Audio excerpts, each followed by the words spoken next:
حضرت جنید بغدادی رضی اللہ تعالیٰ عنہ نے اپنے مرید کو ایک صندوق دیا، کہا بیٹا اس کو لے جاؤ اور دریائے دجلہ میں پھینک آؤ اور سنو اس کو کھول کر دیکھنا اس کے اندر کیا ہے۔ کامل مرید وہی ہوتا ہے جو شیخ کے راز کی حفاظت کرے۔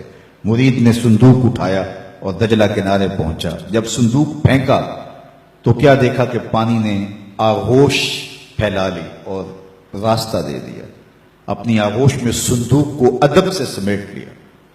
بڑا عجیب منظر دیکھا کہ صندوق پھینکا تو پانی کھل گیا، تو واپس آیا اور شیخ سے کہا حضرت یہ منظر میری آنکھیں نہ دیکھتی تو کبھی سوال نہ کرتا، اب مجھے تسکین نہیں آئے گی جب تک آپ بتائیں گے نہیں۔ مجھے بتایا جب صندوق میں تھا کیا جس کے لیے پانی نے بھی راہیں چھوڑ دی۔ تو فرمایا بیٹا تم نے منظر ہی ایسا دیکھا ہے، اگر میں راز سے پردہ نہیں اٹھاؤں گا تو تمہیں قرار نہیں ملے گا۔ سنو، میں نے 12 سال کی محنت شاقہ سے تصوف کے اسرار و رموز پر ایک کتاب لکھی اور پھر 12 سال اس کی نوک پلک سوارتا رہا کہ اس کا کوئی جملہ شریعت کے مزاج سے متصادم نہ ہو، شریعت کے مزاج سے ہٹ کر نہ ہو۔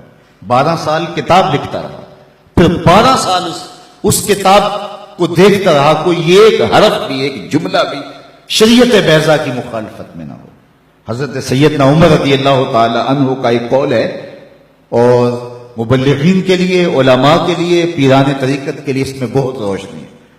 آپ فرمائے یہ نہ دیکھو کہ تمہاری وجہ سے کتنے لوگ ہدایت پہ آئے، یہ دیکھو تمہاری وجہ سے کوئی گمراہ تو نہیں ہوا۔ ڈاکٹر یہ نہ دیکھے کہ اتنے لوگ میرے ہاسپٹل سے شفا پا کے گئے ہیں، یہ دیکھے کہ میری غلط دعائی سے کوئی مریض مر تو نہیں گیا۔ تو کہا میں نے 12 سال محنت کی ہے کہ اس کتاب کی نوک پلک سوارتا رہا، کوئی جملہ شریعت کے مزاج سے ہٹ کرنا ہو۔ 24 سال بیت گئے، اللہ اکبر۔ پھر 12 سال سوچتا رہا اس کتاب کو لوگوں تک پہنچاؤں کہ نہ پہنچاؤں۔ 12 سال اس سوچ میں گزر گئے۔ آج 36 سال گزرنے کے بعد میں نے فیصلہ کیا کتاب اللہ قرآن مجید کے ہوتے ہوئے لوگوں کو جنید کی کسی کتاب کی ضرورت نہیں ہے، اور یہ جو تم صندوق میں پھینک کے آئے ہو یہ میری 36 سال کی کمائی تھی۔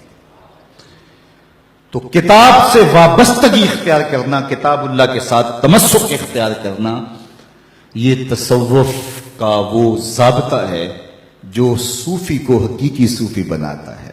کہ دوسری بات والاقتداء بسنت رسول اللہ صلی اللہ علیہ وآلہ وسلم، حضور کی سنت کی اتباع و اقتداء، یہ دوسرا کام ہے جو صوفی کے کرنے کا ہے، اور جس کی طبع میں یہ چیز راسخ ہوتی ہے اور اپنے سالکین کو یہ چیز سکھاتا ہے کہ ان کی طبیعت میں حضور علیہ الصلوۃ والسلام کی سنت کو راسخ کر دے، حضور علیہ الصلوۃ والسلام کی اتباع ان کے اوپر لازم قرار اس انداز سے دے کہ ان کی نشست و برخاست حضور کی اداؤں کی مطابقت میں ہو۔ خلاف پیمبر کسے را گزیر، ہرگز نہ خواہد بمنزل رسی۔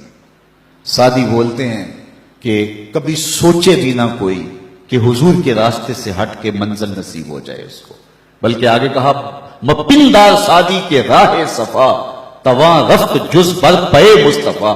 سادی سوچنا بھی نہ، کبھی گمان بھی نہ کرنا کہ حضور کے راستے سے ہٹ کر کسی راستے پہ چلے اور تجھے منزل نصیب ہو جائے۔ منزل تو رسول اللہ کے قدموں تلے۔